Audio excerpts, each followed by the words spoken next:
caverna e entraram nela para nela se abrigar. Essa caverna está localizada próxima ao local mais baixo do planeta Terra, que é onde se situa o Mar Morto, na Judéia, em Israel. E os jovens, então, enquanto se protegiam da tempestade de areia, eles se colocaram ali dentro daquela caverna e começaram a explorar lá dentro, como qualquer jovem faria, e eles encontraram alguns jarros que pareciam muito antigos. E vasculharam aqueles jarros, e dentro desses jarros eles encontraram documentos, pergaminhos, manuscritos, antiquíssimos. Obviamente que eles não sabiam quão antigos eles eram, mas estavam tão bem preservados, porque a condição daquela região específica do mundo é muito adequada para a preservação de documentos na umidade. O Mar Morto é mar salgado, por isso que ele é chamado assim, não há vida dentro daquele mar. E as condições do deserto são favoráveis para a preservação de coisas antigas. E assim, aqueles pergaminhos estavam absolutamente íntegros. E eles passaram, então, pelas mãos de alguns mercadores até que finalmente chegaram nas mãos de arqueólogos especialistas. E dentre os pergaminhos encontrados estava um rolo que tem mais de 7 metros de comprimento e que contém em todas as letras, em todas as linhas e em todas as palavras o livro do profeta Isaías. Entre os muitos achados do manuscrito do Mar Morto, o livro de Isaías foi considerado o mais espetacular achado, porque os cientistas logo puderam calcular a data daquele pergaminho e concluíram que é de pelo menos 300 anos antes de Cristo. Os irmãos sabem que muitas vezes os maiores inimigos da igreja são pessoas que estão dentro da própria igreja. Naquela época, já nos anos 40, mas antes disso, nos anos anteriores, surgiu uma escola de teólogos que passou a questionar a ideia de que o livro de Isaías realmente tinha sido escrito antes de Cristo. Porque há predições tão específicas sobre Jesus, quer dizer, o capítulo 9, onde nós vemos um filho se nos deu, um menino nos nasceu, e o seu nome será maravilhoso conselheiro, pai da eternidade, príncipe da paz. Nós temos o texto de Isaías 53, que fala de um servo sofredor e que nos dá uma noção tão clara da morte por crucificação de Jesus Cristo. E há tantos outros textos com predições tão específicas de coisas que aconteceriam no futuro, que alguns desses homens céticos, cínicos, passaram a dizer, não, esses livros eles são escritos depois do período do exílio, muitos deles foram escritos até mesmo depois que Jesus nasceu. E então, quando os próprios cientistas datam aqueles rolos do livro de Isaías a um período anterior a Cristo, todas aquelas teses caem por terra. E nós temos então hoje, está lá no Museu de Israel, este rolo que contém todas as letras e palavras do livro de Isaías, exatamente conforme você tem na sua Bíblia. O texto que nós temos de pelo menos 300 anos antes de Cristo, e portanto 2.300 anos atrás, é exatamente aquilo que nós temos hoje, sem nenhuma alteração. Um grande milagre, aliás, que atesta a autenticidade do texto bíblico e não só isto, mas a preservação do texto bíblico ao longo dos séculos. E, portanto, esta descoberta maravilhosa reafirma a fé que nós temos, tanto na integridade das Escrituras, como na veracidade das profecias bíblicas. E em Isaías, meus irmãos, nós temos um livro de profecias. Porque Isaías foi um profeta. Isaías foi um profeta. Ele viveu, como disse, cerca de, se eu não disse, mas estou dizendo agora, cerca de 7 séculos antes de Jesus, antes da vinda do Messias. Ele exerce o seu ministério ao longo de um período de 50 anos, mais ou menos entre os anos 740 a 690 antes de Jesus. Ele testemunhou nos seus próprios dias a queda de Israel, o reino do norte, diante de um grande império que emergiu, o império da Assíria. E ele então exerce o ministério profético dele em Jerusalém, naqueles dias em que havia todo este clima de medo e de temor em torno da invasão da Assíria. De fato, mesmo durante os dias dele, um grande imperador assírio invadiu a terra de Israel, sitiou a cidade de Jerusalém, o nome dele era Senaqueribe, e ele esteve lá dentro da cidade enquanto ela era sitiada por Senaqueribe, no período do rei Ezequias. E Deus livrou a cidade de Jerusalém pela piedade de Ezequias e pela graça dele, associada a Isaías. Isaías ainda ministrou durante o período de 4 reis diferentes, ao longo desses 50 anos de ministério em Israel, em Jerusalém. O rei Uzias, o rei Jotão, o rei Acás e o rei Ezequias. E muito provavelmente, depois de 50 anos de um ministério fiel, ele foi morto por um rei ímpio chamado Manassés. Em Hebreus, há uma referência a um grande profeta que foi cerrado ao meio. E muito provavelmente esta foi a forma de martírio, quer dizer, de morte, de assassinato do profeta Isaías. Tendo vivido uma vida de fidelidade, ele termina a sua vida sendo cortado ao meio por um rei mau. E ele é considerado o príncipe dos profetas. E este livro, o livro de Isaías, que nós estudaremos nesses próximos domingos, se alteia como um dos maiores livros proféticos de toda a história, de toda a Escritura e de todo o Velho Testamento. E as cenas, muitas cenas importantes neste livro. Nós não esgotaremos em nossos estudos o livro todo de Isaías, mas nós veremos algumas dessas cenas, que são cenas marcantes, que são cenas que nos ensinam muito sobre a mão de Deus na história. São cenas que aparecem na profecia de Isaías e que revelam o olhar de Deus sobre o mundo e o olhar de Deus e a mão de Deus sobre as pessoas. Algumas cenas importantes. Uma delas é que nos ensina que Deus é santíssimo, como nós cantamos aqui em nosso culto. Deus é o Deus santíssimo, todo-poderoso sobre a terra, e que exige fidelidade e submissão de todos os homens. Esta é uma cena muito presente em todo o livro de Isaías. Há no livro de Isaías uma denúncia da indignação de Deus contra a nação eleita, quer dizer, contra o seu próprio povo, o povo de Israel. Porque naquela altura, o povo de Israel vivia um tipo de religiosidade externa, hipócrita, de aparências apenas, destituída de significado. E Deus se desagrada, ele tem desprazer. Mais do que isso, Deus se ira contra esse tipo de religião falsa.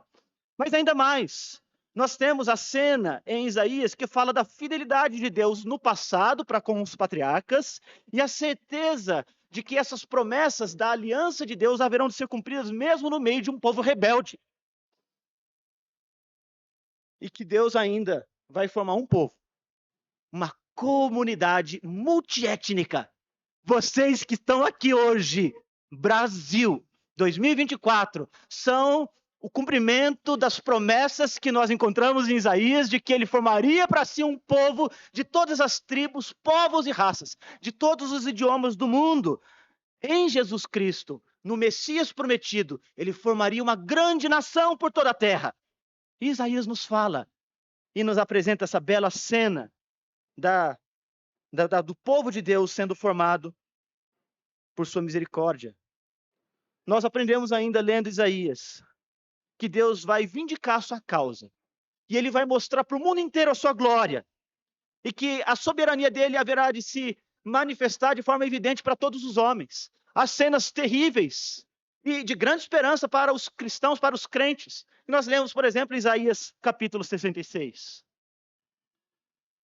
Nós vemos que Deus controla a história em Isaías. Que a mão providente de Deus está por detrás de cada evento histórico, que no meio das situações consideradas mais caóticas, que dos problemas mais graves que a humanidade já enfrentou, que naqueles dias em que há grandes ameaças de grandes impérios que se insurgem contra o povo de Deus, que todas aquelas coisas que causavam grande temor e insegurança nas pessoas, que nada disso estava fora da esfera da ação de Deus, que ele, sendo todo-poderoso, controlava cada um daqueles atos e culminava aqueles atos em coisas que são gloriosas para ele mesmo, para o seu próprio povo.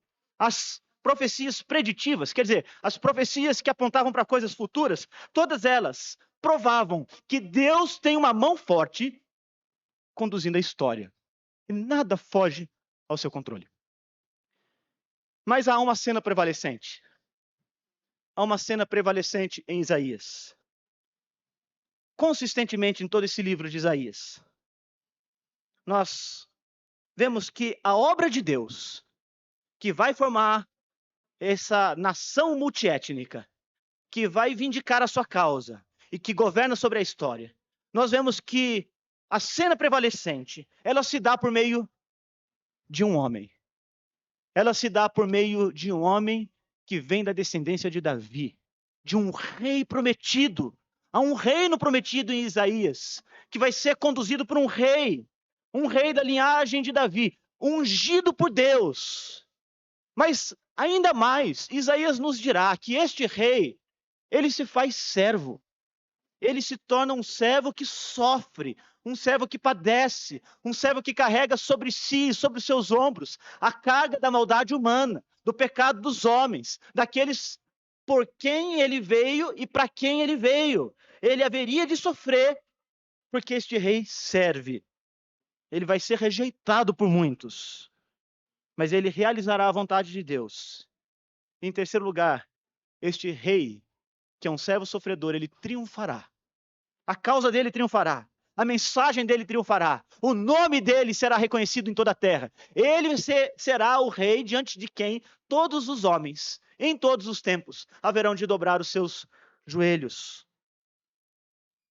Esta é a cena que é pervasiva em Isaías. De um rei, um servo, triunfante. Isaías, então, neste capítulo 6, nos dirá que este rei é santíssimo.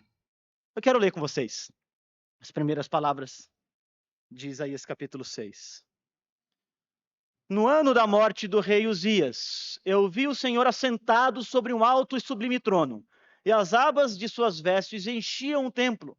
Serafins estavam por cima dele, cada um tinha 6 asas, com 2 cobria o rosto, com 2 cobria os seus pés e com 2 voava. E clamavam uns para os outros, dizendo: Santo, Santo, Santo é o Senhor dos exércitos, toda a terra está cheia da sua glória. As bases do limiar se moveram à voz do que clamava, e a casa se encheu de fumaça. Então eu disse: ai de mim, estou perdido, porque sou homem de lábios impuros e habito no meio de um povo de impuros lábios, e os meus olhos viram o Rei, o Senhor dos exércitos. Então um dos serafins voou para mim, trazendo na mão uma brasa viva que tirara do altar com a tenaz, e com a brasa tocou a minha boca, e disse: eis que ela tocou os teus lábios, a tua iniquidade foi tirada, e perdoado o teu pecado. Depois disto, ouvi a voz do Senhor que dizia: a quem enviarei? E a quem há de ir por nós? Disse eu: eis-me aqui, envia-me a mim. Então ele disse: vai, e dize a este povo. Pode parar aqui, a gente vai continuar daqui a pouco. Veja, é interessante. Muitos estudiosos vão sugerir que Isaías poderia muito bem ter começado justamente com esta chamada que a gente vê aqui no capítulo 6. Capítulo 6 poderia muito bem ser o capítulo 1 de Isaías.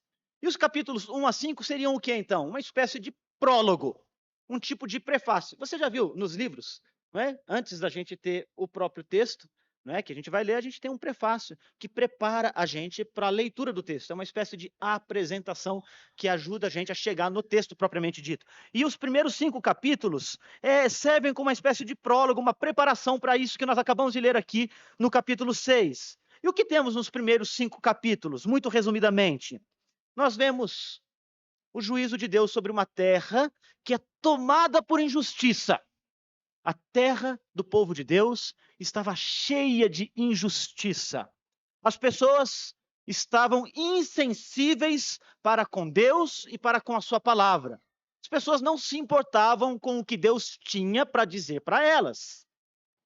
A religiosidade, como nós vimos, era hipócrita, era formal e, pior ainda, era rara.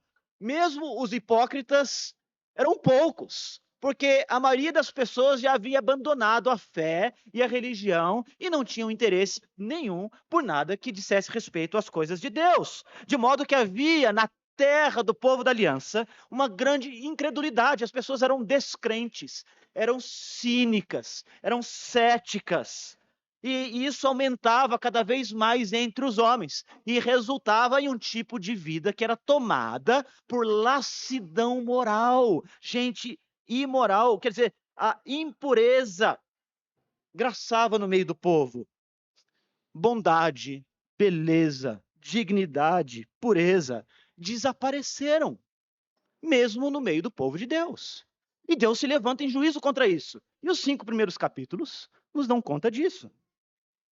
E, de certa maneira, isso não parece muito diferente dos nossos próprios dias, não é mesmo? Eu estou descrevendo algo que Isaías viu 2.700 anos atrás. Mas eu bem poderia estar descrevendo o Brasil. Ou, quem sabe, até São José dos Campos. Eu poderia estar descrevendo o nosso Ocidente. E isso não é um elogio à Ásia ou ao Oriente, porque lá é pior ainda. Quer dizer, o Ocidente ainda tem um pouco, um resquício da moralidade judaico-cristã, mas o Oriente nem tem isto. Tomado pelo Islã, tomado por religiões ateístas ou animistas. Os nossos dias não são muito diferentes dos dias de Isaías. Por isso, Isaías tem muito para dizer para a gente. As cenas de Isaías nos ajudarão a perceber como nós, hoje, como povo de Deus, devemos nos comportar em um mundo cada vez mais distante de Deus. Ontem mesmo, nós ouvimos os tambores de guerra rufarem, quando o Irã, os persas, lançaram lá os seus foguetes contra a terra de Israel. E em nosso próprio país vivemos muitas vezes clima de insegurança. Agora mesmo eu conversava com um irmão, né, que dizia que em São José dos Campos subiu o número de furto de automóveis. E seja por uma grande crise trazida por um mosquitinho, ou seja por uma escalada de violência, ou pelas crises econômicas, ou pela corrupção e cinismo de governantes e políticos, ou pelo autoritarismo e insegurança jurídica que nós vemos aqui no Brasil. Me parece que os nossos dias de insensibilidade para com as coisas de Deus, de pessoas que ignoram a voz de Deus que reverbera ainda pelos 4 cantos da terra, não é tão diferente, afinal, do que se via em Isaías. Nos dias dele, ele vaticina, ele profetiza sobre dias maus. E ele conclui que o mundo está em trevas.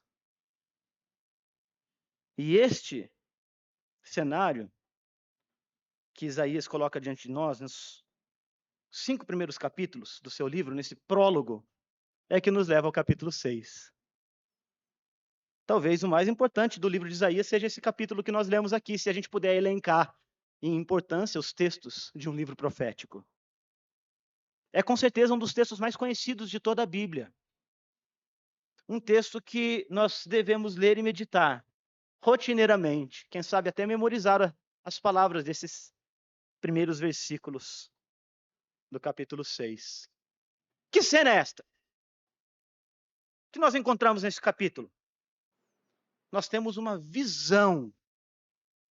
É difícil explicar o que é uma visão nos tempos de profecias. Deus, às vezes, se manifestava, aquilo que é chamado de epifania, uma manifestação divina, por sonhos.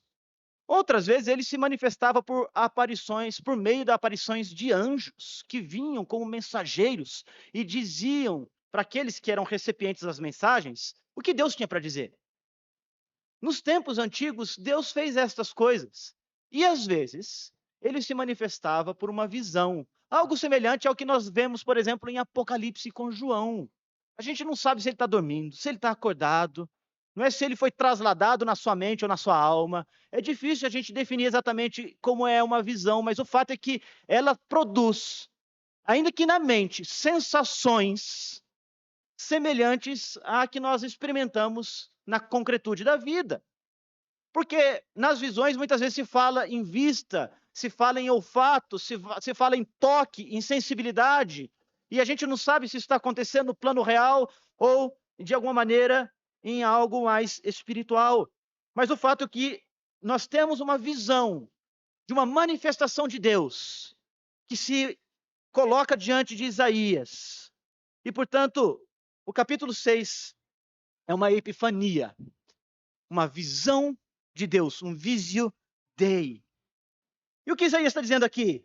Eu vi o Senhor. Presta atenção nisso. Eu vi o Senhor. E aqui a gente já tem um caminho para colocar fim às trevas de um mundo que está derrotado por si mesmo, pelo seu pecado, pelo seu egoísmo e por sua maldade. As trevas desse mundo serão derrotadas pela visão de Deus. Uma visão gloriosa, majestosa, santíssima e toda poderosa de Deus. Uma visão gloriosa, majestosa, santíssima e toda poderosa de Deus. É disto que este mundo precisa. É de uma visão renovada de Deus. É disto que as igrejas cristãs precisam, uma visão renovada de Deus. É disto que a Igreja Batista da Graça precisa, uma visão sempre renovada de Deus. É disto que eu preciso, de uma visão renovada de Deus. É disto que você precisa, uma visão renovada de Deus. É o que nós precisamos, a visão da santidade de Deus. E Isaías nos relata aqui nesse capítulo que essa visão vai definir os rumos da sua vida, que a visão de Deus aqui vai definir os rumos do seu ministério. A visão da santidade de Deus é o que dá o conteúdo da profecia que ele vai proferir nos próximos 50 anos de vida dele, até a sua morte, cerrado no meio. A visão de Isaías nos convida a fazer o mesmo, a olhar para Deus. A olhar para Deus. A visão de Isaías nos convida a contemplar Deus na sua beleza, na sua glória, na sua majestade, na sua soberania, na sua santidade. Uma visão renovada de Deus. Quando você ouve o nome de Deus, o Deus das Escrituras, o que você visualiza na sua mente? O que vem para o seu coração? Como é a sua visão de Deus? Quem é Deus no seu entendimento? Isaías situa a visão que ele teve de Deus, interessantemente, começando com uma morte. A morte de um rei. A morte do rei Uzias. Uzias foi um rei do Reino do Sul, um rei que reinou em Jerusalém, nas duas tribos do Reino do Sul, Judá. E ele reinou um reinado longevo, 52 anos. E foi um rei próspero. Os dias do reinado de Uzias foram dias seguros para o povo de Israel. E foram dias importantes, de boas e necessárias reformas. Reformas que despertaram, inclusive, o sentimento religioso novamente no povo. Reformas econômicas. Ele era um rei inteligente, mas também um rei que cometeu os seus pecados. E num momento de arrogância, este rei se considerou um sacerdote e ele tomou para si, arrogou para si, ele usurpou o papel que pertencia ao sacerdote. E ele disse, eu mesmo vou fazer o sacrifício do Senhor, eu mesmo vou entrar no templo, e aquilo não pertencia a ele não podia ter feito o que fez, e Deus o castiga, e ele então contrai lepra e morre dessa doença. E agora a terra se vê cercada por inimigos e sem rei. A nação perdeu o seu rei no ano da morte do rei Uzias. A Assíria se levanta como uma grande ameaça contra Israel. O povo está em dúvida. O povo está com medo. O povo está sem saber o que vai acontecer. E Isaías, então, ele diz que no dia desta visão, ele vê Deus assentado em um alto e sublime trono. Você consegue perceber o contraste? O rei da terra está morto, mas o rei dos céus está vivo. Os poderes da terra se levantam contra nós, mas os poderes dos céus permanecem firmes. Deus está no seu trono, e o trono é sempre um lugar de governo. O trono é um lugar de soberania. O trono é um lugar de triunfo. O trono é o lugar da glória. A glória de um rei, ela se vê simbolicamente no seu trono, em que e de onde ele assentado exerce todo o seu poder e seu governo. O rei de Judá estava morto. A Síria se aproximava perigosamente de Israel. Mas Deus permanece no seu trono. Deus permanece no centro do seu poder. Nada abala o reino de Deus. Não são os eventos terrenos que haverão de mudar os planos e as promessas de Deus para com o seu povo. E o seu povo pode ter a segurança de que Deus, permanecendo no trono, haverá de cumprir cada palavra daquilo que, por meio das profecias, ele prometeu aos seus filhos, à sua nação santa. Reis e governantes vão e vêm, gente.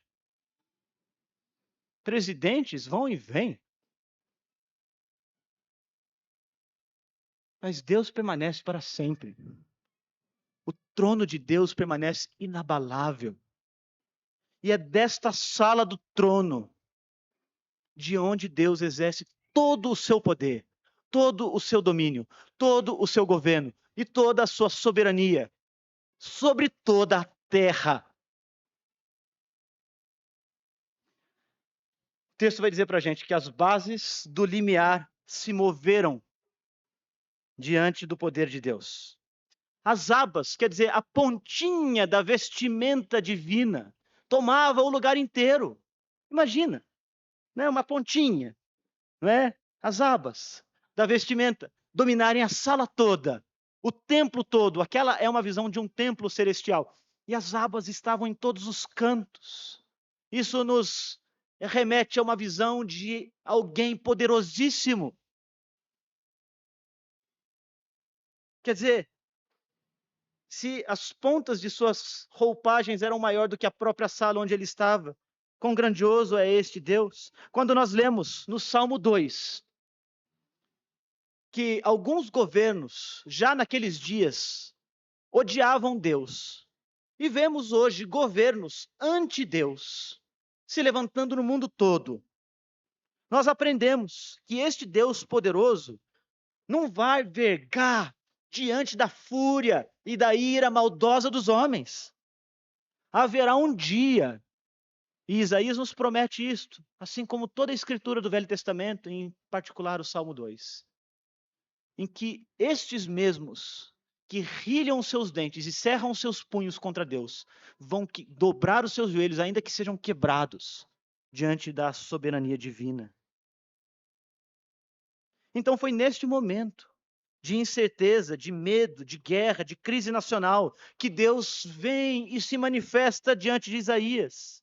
E essa visão da luz de Deus, no momento de trevas, era precisamente a visão que o povo precisava. E foi exatamente isso que acendeu uma nova esperança diante de todo o povo. Quer dizer, esta cena da sala do trono, lá no templo celestial, nos ensina que Deus exerce o seu governo. E, acima de tudo, que Deus é santíssimo. Ele é santíssimo. E há 3 destaques que eu quero trazer para a gente, a partir desse texto. A nossa necessidade de olhar para cima, de ter uma visão renovada de Deus. A nossa necessidade de olhar para dentro, olhar para o nosso próprio coração. E a nossa necessidade de olhar para fora, olhar para esse mundo. Porque é precisamente esses movimentos que nós vemos Isaías fazendo aqui. Ele olha para Deus, depois ele olha para si mesmo, depois ele olha para esse mundo. E essa visão que ele tem de Deus, na amplitude e que ela implica, quer dizer, se ele olha para Deus, necessariamente ele vai precisar olhar para si mesmo. E isso vai levá-lo a olhar para o mundo ao seu redor. É algo que vai mudar a vida de Isaías, que pode mudar a nossa vida também. Pode mudar a sua vida também. E essa visão que ele tem para cima, a visão que ele tem de Deus, é um convite para todos nós, para olharmos para Deus, admirando a santidade de Deus, admirando a beleza de Deus, a beleza da santidade de Deus. Na visão elevada que Isaías tem de Deus, ele viu seres celestiais, o texto nos diz, serafins. Eles só aparecem aqui, nesse capítulo 6 de Isaías. Serafins. Sabe o que significa isso? Não tem uma tradução muito exata, mas serafim significa seres flamejantes. É como se fossem anjos de fogo. Literalmente. Seres flamejantes. Esses seres flamejantes, eles repetiam uns aos outros: Santo, santo, santo, santo, santo, santo é o Senhor dos exércitos. Toda a terra está cheia da sua glória. Note, aqui é um culto que os anjos realizam. E a semelhança do nosso culto, quando nós cantamos para Deus, é verdade, mas também cantamos uns para os outros. O testemunho da nossa fé é precisamente isto. Quer dizer, nós nos achegarmos aqui, cada um de nós com as nossas histórias diferentes, mas todos alcançados pelo mesmo e poderoso evangelho, que transforma as nossas vidas. E agora nós vivemos em comunidade, olhamos um para o outro e dizemos: Deus fez isto comigo. E Deus é poderoso para fazer isso com qualquer pessoa na face da terra. E por isso nós cantamos o que nós cantamos. É por isso que nós oramos o que nós oramos. Nós lemos a Escritura e repetimos uns para os outros os grandes e belos atributos de Deus. É isso que nós fazemos quando adoramos. Nós testemunhamos uns para os outros as grandiosidades dos atributos santíssimos de Deus. E anjos fizeram isso, os serafins fizeram isso. Eles olhavam um para o outro e eles diziam: Santo, Santo, Santo, porque não podiam dizer outra coisa. Diante da visão de Deus, não há outra conclusão que não seja doxológica, isto é, adorar a Deus. A visão de Deus nos leva a culto, a visão de Deus nos leva à adoração, a visão de Deus nos leva ao reconhecimento de quem Ele é, a visão de Deus nos coloca de joelhos. A visão de Deus faz com que, assim como os anjos fizeram, nós exclamemos aquilo que é mais superlativo sobre Deus, aquilo que é mais pervasivo sobre Deus, que é a sua santidade. Kadosh. Santidade significa separado. Além de ser um ser absolutamente puro, absolutamente iluminado, ele é diferente de qualquer outra coisa que exista. Ele é diferente de você e de mim. Ele é diferente da sua criação. Ele está acima da criação. Ele está acima de nós. Ele é santíssimo, nele há pureza, nele há luz, não há trevas em Deus. Deus é um ser glorioso, é um ser majestoso, é um ser belíssimo. Esse é o testemunho dos anjos sobre Deus. Cortados, separados de tudo mais. Santo, santo, santo é o Senhor. Aliás, se tem um atributo de Deus que é repetido em toda a Bíblia, é esse. Santo, santo, santo, santo. Ele é separado. E contemplar Deus na sua santidade mexe com você, tá? Vai mexer comigo também. Contemplar Deus na sua santidade vai fazer alguma coisa em nós. Não tem jeito da gente se colocar diante da santidade de Deus e ficar indiferente. Ele produz efeitos maravilhosos. Uma visão de Deus, conforme ele se apresenta na palavra, produz efeitos maravilhosos. Muda a perspectiva. Muda a percepção nossa da realidade ao nosso redor. De repente, as guerras, de repente, os governantes, os presidentes, os tiranos, de repente, os ditadores do nosso próprio tempo, de repente, a violência que graça ao nosso lugar, ao nosso redor, por mais que nos cause preocupação, por mais que nos cause tristeza, por mais que nos cause apreensão, por mais que exija de nós cautela, nada dessas coisas nos abala mais diante da visão da majestade, da santidade de Deus. Porque Deus é maior do que todas essas coisas, Ele ofusca todas essas coisas por maior que elas pareçam ser. Seja a crise nacional ou os poderes terrenos, tudo ganha uma perspectiva nova quando o nosso olhar está voltado para Deus. Então, se estas coisas te assustam, meus irmãos, olhe para Deus. Olhe para Deus nas páginas das Escrituras. Olhe para Deus no seu governo sobre a história. Olhe para Deus por meio da pregação do Evangelho. Olhe para Deus por meio do testemunho da transformação do Espírito na vida do seu irmão e da sua irmã na igreja. Olhe para Deus na vida gloriosa da igreja, que é um grande milagre de Deus, aliás. Em dias, aliás, tão maus como os nossos, você ainda tem luzeiros espalhados pelo mundo que anunciam o Evangelho de Cristo. Olha para Deus, porque isso muda a sua perspectiva de como estão as coisas ao seu redor. Mas sabe o que acontece também quando você começa a olhar demais para Deus? Isso não é ruim, isso é bom. Mas acontece algo. Você começa a olhar para você mesmo. E aí, aí fica ruim para a gente. Quando a gente olha para Deus e começa a olhar para a gente mesmo, né, aí começa a ficar ruim. Começa a ficar pequeno, começa a ficar complicado. Porque a gente sabe o que está aqui dentro. E a gente sabe que o que está aqui dentro não bate com o que está em Deus. Sabe, Isaías, ele começa a olhar para si mesmo. Quando ele contempla Deus, você vê, ele viu tudo aquilo na visão dele. Olha que legal, os anjos estão aqui dizendo santo, santo, santo. Né? Olha o trono. Imagina, né? Por um instante, talvez ele tenha ficado ali mesmerizado ali, tenha ficado, né, pasmo, né? E tenha ficado ali, né, paralisado diante de tamanha beleza. Você já viu uma coisa que te paralisou assim de beleza? Né? Talvez no dia do seu casamento, você viu a sua esposa chegando ali, sua noiva, né? E aquilo então deixou você, né, estupefato. Olha só, né? Já pensou? Você ficou ali tão impressionado com aquilo, né? E aquilo mexeu com seu coração.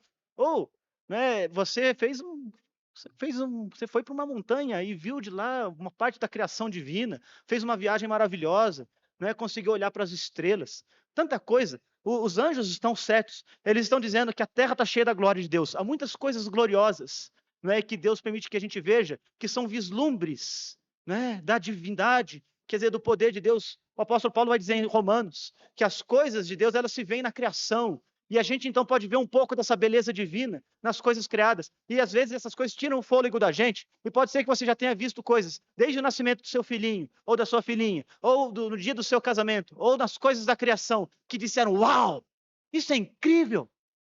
Que memória que eu tenho disso! Uma visão que nunca mais eu vou esquecer. Agora suponha que você está no lugar de Isaías. E ele, sem saber se está sonhando, se aquilo, que experiência é aquela que ele está tendo, ele vê aquelas fumaças, aquele fogo, e ele vê um trono, e um templo, e um altar, e as abas podem ser vistas, e aquilo tudo é impressionante demais. E pode ser que talvez, como Pedro, ele ficou ali naquele lugar santo, pensando: puxa, mas que bom a gente está aqui, né?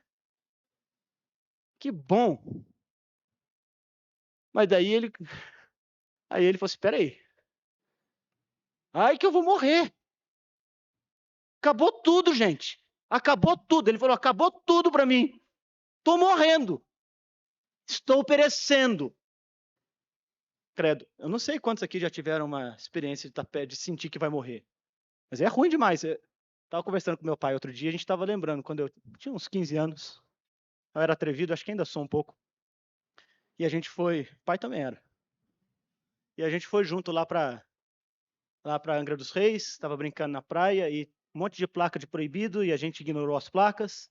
E a gente começou a brincar lá na água e estava gostoso e de repente uma pororoca veio, um encontro do rio com o mar e fez um redemoinho e começou a me levar para dentro da água. E o pai é bom nadador, eu não sou tão bom assim, mas ele tentava chegar onde eu estava, eu não conseguia. E eu tentava sair, também não conseguia, e de repente aquilo começou a ficar mais assustador, e uma onda vinha sobre a outra, e eu comecei a engolir água, e de repente eu pensei que ia morrer. E a sensação é horrorosa. Eu lembro que eu desmaiei dentro d'água. Foi talvez um desses anjos aqui que me puxou pela orelha e jogou para fora, que não estava na hora ainda. Mas foi ruim. A sensação de que a morte pode estar chegando, e nós sabemos, ela vai chegar uma hora para a gente, né? A gente foge dela, mas ela é como uma corrente amarrada no pé da gente, uma hora ela alcança. E é uma sensação horrorosa. Eu não quero romancear isso aqui, não. Eu acho que Isaías, quando ele se deu conta do que aconteceu, ele falou: gente, a casa caiu para mim, aqui eu não vou dar conta, eu sou um pecador, eu vivo no meio de um povo pecador. Lembra? Eu descrevi muito brevemente aqui os 5 primeiros capítulos, o estado da terra, o estado da religião, o estado do povo, o estado da fé das pessoas. Quer dizer, as pessoas eram cínicas, elas haviam abandonado Deus, eram insensíveis para com as coisas de Deus, e ele era um pregador já naquela altura, e ele vivia no meio daquelas pessoas. De certa maneira, ele se via contaminado por essas coisas também, e ele sabia o que estava dentro do coração dele, e aquilo fez mal para ele. Ele falou: eu vou morrer. Porque a santidade de Deus faz isso com a gente. Se a gente tem trevas no coração, a gente vem perto da luz, a luz ela ofusca, ela vai até cegar a gente por um tempo. Já ficou no escuro um tempão e de repente, pá, vem aquela luz do sol assim, né? Você fica meio mal, começa a ficar tudo brilhando, né? E você não sabe se orientar direito. Parece que foi essa a experiência que ele teve. Ele viu aquela adoração dos anjos. A adoração que era proferida com lábios, né? Porque eles estavam dizendo coisas. Sabia que ele não conseguiu adorar? Ele não conseguiu adorar. Ele não conseguiu dizer o que os anjos estavam dizendo. Ele só falou: estou perecendo. Porque a santidade de Deus revelou a pecaminosidade do coração dele. Os meus lábios estão contaminados pelo pecado. E aí, gente, acontece uma coisa maravilhosa. Quando a gente olha para a gente mesmo, é sinal de que a graça de Deus visitou a gente. Porque é exatamente isso que acontece com Isaías. Quando ele olhou para si mesmo, depois de ter uma visão de Deus, ele foi visitado por graça. Sabe, o anjo não bateu a mão no ombro dele e falou assim: não, tá tudo bem, estamos juntos aqui. Negativo. Quando ele falou: eu estou perecendo porque eu sou pecador, o anjo falou assim: é verdade, é mesmo. E tanto ele concorda que ele pega uma brasa com uma tenaz. Aí ele põe na mão, porque ele é um anjo flamejante. E ele leva essa brasa quente e toca os lábios de Isaías. Claro, isso é uma visão. Eu não sei o quanto que ele sentiu do calor dessa brasa. Mas é interessante. Note. Volta para o texto. Onde que estava essa brasa? As vasos do limiar, então disse: ai de mim, porque sou homem de lábios impuros, habito no meio de um povo de impuros lábios. Então um dos serafins voou para mim, trazendo na mão uma brasa viva, que tirara da onde? Ele tirou essa brasa do altar. Você percebe essa cena? É um templo celestial. Nesse templo tem um altar. O altar é o lugar do sacrifício. O altar é o lugar onde o cordeiro é imolado. Nas bases do altar, o sangue do cordeiro rola. E você vê então que essa graça visita Isaías, concedendo perdão aos seus pecados, por meio de uma brasa purificadora que vem do lugar do sacrifício. Porque o sacrifício faz isto, ele purifica. E ele provê o perdão. Atenais que purificou Isaías saiu de debaixo do altar, daquele lugar de sacrifício. Na sala do trono, onde há o rei, naquele templo, há uma mesa, um altar. E é esse altar que renova o coração do pecador. Deixa eu dizer uma coisa. Você e eu, todos nós, precisamos dessa brasa quente que vem de debaixo do altar, onde o cordeiro é imolado, onde o cordeiro é apresentado diante do Pai, diante do Deus Santo. Nós precisamos da purificação dos pecados, que não vem de nós mesmos, não vem da nossa boa vontade. Você acha que com boa vontade você vai vencer o seu pecado? Você acha que com boa vontade você vai vencer as suas contradições? Você acha que apenas, não é com a força da sua, talvez da sua fibra moral, como alguns dirão, você vai ser capaz de vencer as suas contradições? Não será. Você precisa ser curado. Você precisa ser restaurado. Você precisa ser salvo. Você precisa ser perdoado. Isso não vem de você, não. Vem de fora, vem de cima, vem de Deus, que proveu um sacrifício em um altar. E isso tudo já aponta para o Messias prometido, que vai ser sacrificado em um altar, cujo sangue vai ser derramado naquela cruz, para que por meio desse sangue nós sejamos purificados. É por isso que nós lemos em 1 João, que esse sangue purifica pecados. Ele é semelhante a essa tenaz. Ele é semelhante a essa brasa viva e quente que toca os nossos lábios e que nos perdoa. E agora você tem uma mudança de cenário. Para a conclusão. Veja que as coisas mudam, porque de um lado o profeta achou que ia morrer. Ai de mim, que eu estou perecendo. Você percebe que imediatamente agora ele está todo serelepe de novo? Está feliz de novo. Não vou morrer. Deus me salvou. Eis-me aqui, Senhor. Me manda. Pode ser eu. Ele se voluntaria, Deus. Quem eu mandarei? Eu mando. Eu vou. Você percebe a mudança de cenário? Aquele desespero que tomou conta do coração de Isaías agora é substituído por um ânimo renovado, uma disposição renovada que a visão de Deus e o perdão provido por Deus trouxe para ele. Envia-me a mim. Eu vou servir o Senhor. Agora eu posso adorar. Agora eu posso me juntar aos anjos e dizer: Santo, Santo, Santo é o Senhor. Eu vou proclamar o nome de Deus. Eu vou anunciar as boas novas de salvação. Envia-me a mim. Porque esse é o efeito da graça de Deus. Ela restaura a gente para que a gente possa servir. Ela restaura a gente para que a gente possa seguir ao Senhor, para que a gente cumpra a vontade dele, para que a gente faça aquilo que a gente é chamado a fazer, proclamar diante de um mundo mau e caído o evangelho. Cada um de nós aqui que creu é chamado para isto. Cada um dos que aqui estão e que ainda não creu é chamado a crer, a ter essa visão de Deus. E esse é o efeito maravilhoso da cena do trono. Nós olhamos para Deus e entendemos quem Ele é. Nós olhamos para nós mesmos, entendemos quem nós somos. Essa santidade que nos julga, e julga, tá? A santidade de Deus que nos julga é a mesma santidade que nos cura e que nos faz santos. É a mesma santidade que nos purifica e que nos perdoa e que agora nos chama para servir. Para servir. Então Isaías, diante desse novo ânimo, ele começa a olhar para fora. Ele olha para fora. E aqui eu concluo lendo o trechinho final do texto que diz: ouvi, Deus está dizendo a ele, vai, verso 9, e dize a este povo: ouvi, e não entendais, vede, e não percebais. Torna insensível o coração deste povo, endurece-lhes os ouvidos e fecha-se-lhe os olhos, para que não venha ele a ver com os olhos, e a ouvir com os ouvidos, e a entender com o coração, e se converta e seja salvo. Então disse eu: até quando, Senhor? Ele respondeu: até que sejam desoladas as cidades e fiquem sem habitantes, as casas fiquem sem moradores, e a terra seja de toda assolada. E o Senhor afaste dela os homens, e no meio da terra seja grande o desamparo.